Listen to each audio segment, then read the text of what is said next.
Hi, I'm Juliet Y. Rodney, and until 2 months ago, I was not an avid reader. In fact, I randomly picked up the book that I'm doing this book report on the shelf because I forgot my original book at home. In my mind, I'd convinced myself that I would read a couple pages of this book and then be left uninterested. Now, I've acknowledged in the past that reading is something that I should do on a regular basis, but to be honest, I couldn't commit to a book or get interested enough to read every day. Because of this, I decided to set a goal for myself to finish one book every 9 weeks. Currently, I've completed this goal having read 4 books since I started this goal in late August. With the 9 weeks coming to a close, I think I've definitely passed that goal of reading one book every 9 weeks. I think in part the reason why I was able to gain the motivation to complete this goal is because of the first book that I read during this span of time, which was The Sacred Lies of Minnow Bly by Stephanie Oakes. The Sacred Lies of Minnow Bly is a word supergenres, it being a mix of realistic fiction, religious thriller, and mystery. By using a realistic setting and creating realistic and relatable characters, Oakes is able to provide commentary on real-world situations like our country's justice system and help us better understand how impactful these issues can be to people through the use of these relatable characters. One example being Minnow's best friend, Angel. Angel is a character who, from the beginning, we thought of as this harsh, mean character, but over time we got to see her character development, better understand her, and connect with her character.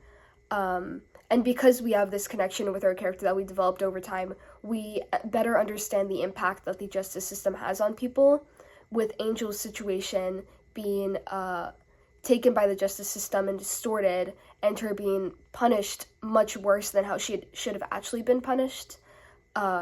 Angel was a victim in her situation. She had to kill her uncle because he was abusing her, and the only way to escape this abuse was to kill him. However, the justice system took this as her being a murderer and decided to sentence her an extremely harsh sentence, one of which we learn by the end of the story is insane and shouldn't have been given to her.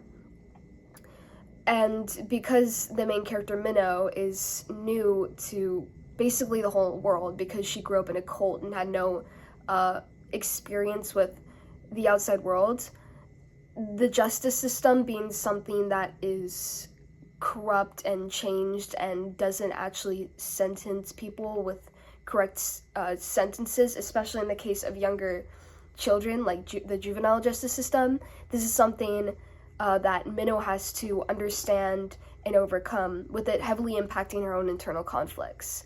The justice system in Minnow's case punished her and sent her to jail, giving her the idea that she was a monster and less of a human because of the actions that she had done, because this justice system hadn't acknowledged that her actions were from a point of trauma and an inability to react normally, because she didn't know how to react in this situation. One of the things that I love about The Sacred Lies of Minnow Bly is how well the author is able to get you to connect to the characters and, in a way, feel these heavy emotions that the characters are feeling. The characters are so realistic that you can imagine the story and feel as if it actually happened in real life. One of my favorite scenes in the story is when Angel tells Minnow how long her sentence is, and the way that the two coped with this fact, with the quote being 40 years, and those assholes like my uncle never get caught. The entire system is so fucked. Her brows fold and tears slide beside her nose. I've never seen her cry. She covers her mouth with her hands. Fuck, she shouts. The word reverberates around the cinder blocks. For no reason, I shout it too. Fuck. She looks up surprised. Fuck, she shouts again, staring at me. Fuck, I shout. I think the reason why I love this scene so much is just because you can feel the emotions. Through the wording, through how natural it feels. It's a genuine reaction that someone would have to this.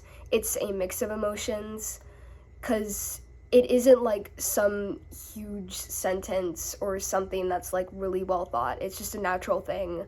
When you're in a situation like this, it feels like the one thing you can't say is just to swear. And it's an expression of their emotions, and in a way you can really connect to this, because it's a scene where it displays this kind of inability to deal with this, inability to do anything except just yell. The Sacred Lies of Minnow Bly is an amazing story. Never once while reading it was I bored. The characters and their relationships are so fleshed out and well developed. Over the span of the book, you can't help but feel like they are real people. If you love books filled with mystery, character development, and commentary on real life issues, for example, what this whole book was about, the justice system, then I would definitely recommend giving The Sacred Lives of Minnow Bly a read.